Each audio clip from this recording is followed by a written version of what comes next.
Hello दोस्तों, इस कहानी को सुनने से पहले इस कहानी का पार्ट 1 जरूर सुनें। चलिए शुरू करते हैं आज की कहानी। कहानी पसंद आए तो एक लाइक और प्यारा सा कमेंट जरूर करें। जिंदगी का सबक पार्ट 2। से पहले ही सोचना चाहिए था, मेरी कितनी बेइज्जती होगी, तुम्हारी भी कितनी तारीफ की है यहाँ सोसाइटी में। उसका क्या, ये लोग हमें बहुत अमीर समझते हैं। मैं ये सब नहीं कर सकती, तुम्हें किसी तरह अपनी इनकम बढ़ानी होगी। राहुल चुप रह गया। वह अंदर ही अंदर घुट रहा था। शादी से पहले छोटे से शहर में एक छोटा सा कंप्यूटर इंस्टीट्यूट चलाता था। कितना सुखी थे।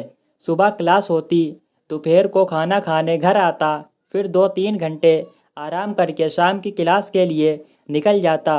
रात को 10 बजे घर आता तो शालिनी गरम गरम खाना परोसती। तरक्की के चक्कर में माता पिता को भी छोड़ दिया।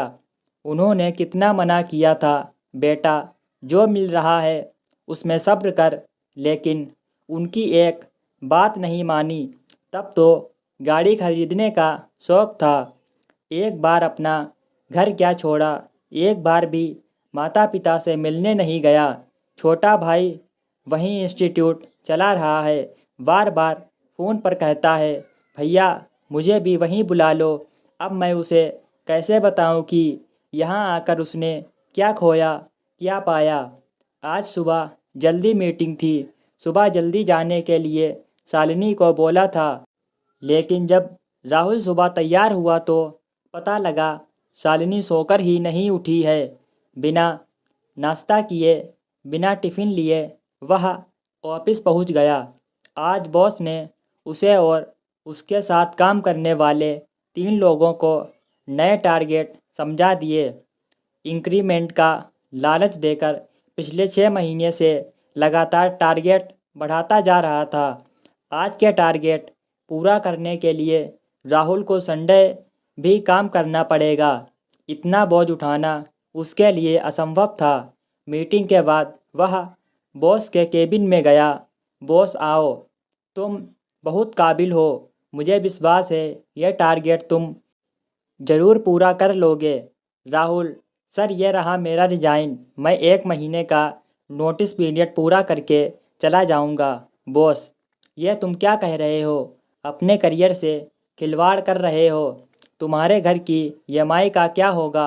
राहुल, सारे कलेश की जड़ वह हाई सोसाइटी का घर ही है, जिसके कारण मेरी ज़िंदगी नर्क हो गई है।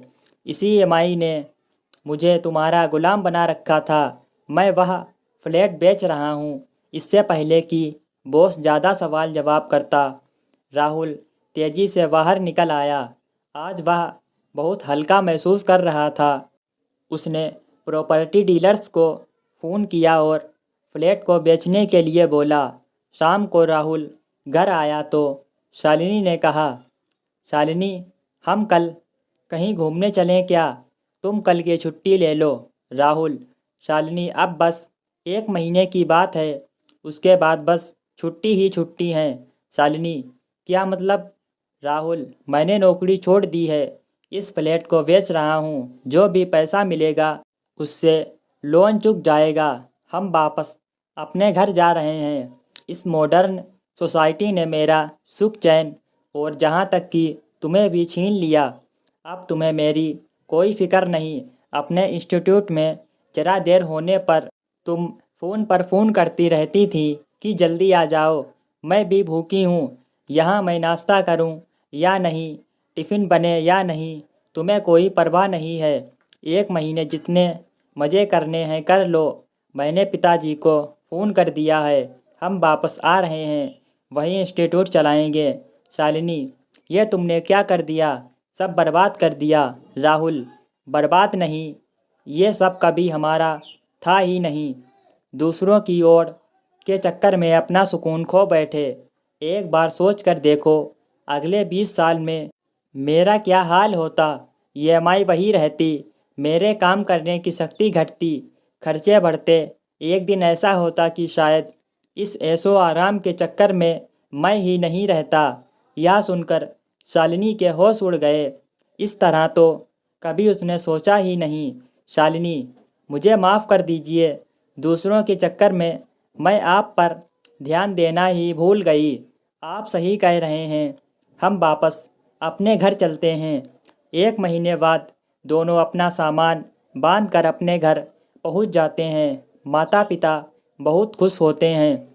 उसके बाद दोनों भाई मिलकर इंस्टीट्यूट चलाने लगते हैं। दोस्तों, अगर आपको यह कहानी अच्छी लगी हो तो इस चैनल को सब्सक्राइब और एक प्यारा सा कमेंट ज़रूर करें। चलिए मिलते हैं अगली एक और न्यू कहानी में।